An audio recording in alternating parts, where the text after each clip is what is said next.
قالت مصادر رسمية فلبينية إن أكثر من 100 شخص قتلوا في الفلبين جراء الإعصار هايان الذي اجتاح وسط البلاد. وقد وصل هايان الإعصار الأقوى في العالم هذا العام إلى اليابسة في 5 مناطق وسط الفلبين. تماما كما أنظرت هيئة الأرصاد الجوية، غضب الطبيعة يعصف بالفلبين مجددا. فهايان أقوى إعصار يشهده العالم هذا العام، وأحد أكثر الأعاصير عنفا على الإطلاق منذ عقود، لم يتخلف عن الموعد المتوقع، فعاث في اليابسة دمارا مصحوبا برياح عاتية تجاوزت قوتها 300 كيلومتر في الساعة، مقتلعا ما اعترض طريقه ومخلفا انهيارات أرضية في أكثر من 20 إقليما في الفلبين، قبل أن يمضي في طريقه نحو بحر الصين الجنوبي ومنه إلى فيتنام.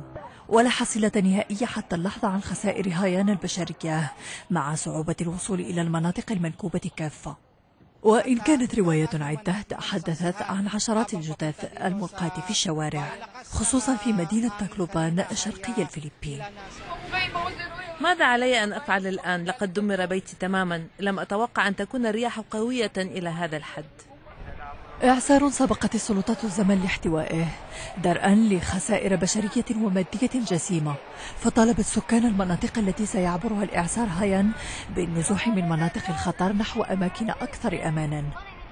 كما أجلت السلطات نحو 1,000,000 شخص في المناطق الساحلية إلى أماكن إيواء مؤقتة، لكن مئات الآلاف ظلوا عالقين بلا مؤن أساسية، ولا يستبعد أن يقضوا تحت الأنقاض إن لم يجد رجال الإغاثة لهم سبيلا.